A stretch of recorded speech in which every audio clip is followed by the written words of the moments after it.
you think that men can get pregnant? I hesitated there because I wasn't sure where the conversation was going or what the goal was. I mean, I do take care of patients with different identities. I take care of many women. I take care of people with different identities. And so that's where I paused. I think, yeah, I wasn't sure where you were going with that. Well, the goal is just the truth. So can men get pregnant? Again, the reason I paused there is I'm not really sure what the goal of the question The goal is just to establish a biological reality. You just said a moment ago that science and evidence should control, not politics. So let's just test that proposition. Can men get pregnant? I take care of people with many identities, but Can men I get take pregnant? care of many women that can get pregnant. I do take care of people that don't identify as women. That Can men get pregnant?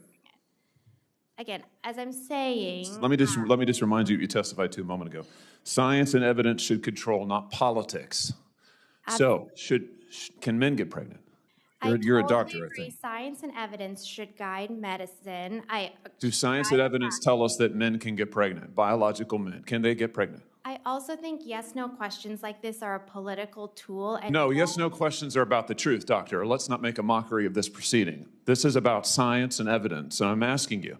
You know, the United States Supreme Court just heard arguments yesterday at great length on this question. This is not a hypothetical question. This is not theoretical. It affects real people in their real lives. And you're here as an expert, called by the other side as an expert, and you've been telling us that you follow, right, you're a doctor, and you follow the science and the evidence. So I just want to know, based on the science, can men get pregnant? That's a yes or no question. It really is, I think. I think you're trying to reduce the complexity of a lot. I'm not. I'm trying to get, it's not complex. I'm trying to get to an answer, and I'm trying to test, frankly, your veracity as a medical professional and as a scientist. Can men get pregnant? I think you're also conflating This is male extraordinary. female with No, I'm not conflating male and female. They're two different things. There's biological men and there's biological women. And I want to know, can men get pregnant? What you were talking about is biological. You're not going to answer my question, it sounds like to me. Biological males. This isn't hard, doctor. Can men get pregnant? Yes or no? Again, I would be more than happy to have a conversation with you that is not coming from a place of trying to be polarized and push. I'm not trying to be polarizing. I'm trying to ask, I think it is extraordinary that we are here in a hearing about science and about women. And for the record, it's women who get pregnant, not men.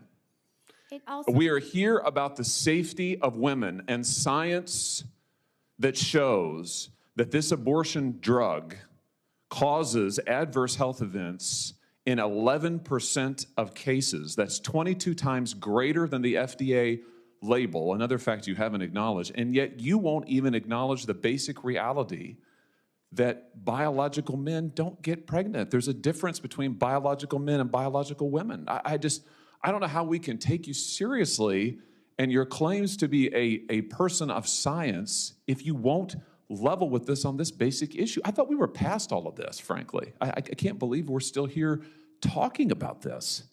I am a person of science, and I'm also someone here who's here to represent the complex experiences of my patients, and I don't think polarized language or questions serve that goal. I don't think they serve the American people. It is not polarizing to say that there is a scientific difference between men and women, and I want this to be clear and for the record. It is not polarizing to say that women are a biological reality and should be treated and protected as such.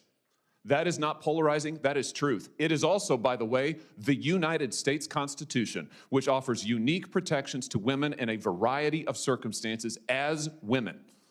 And your refusal to recognize women as women and men as men is deeply corrosive to science, to public trust, and yes, to constitutional protections for women as women. And I think it's extraordinary that you would sit here and advance a political agenda that has been thoroughly discredited and rejected by the American people in this forum. And I'm glad we had this exchange because it is exceptionally clarifying. It is also in many ways quite depressing.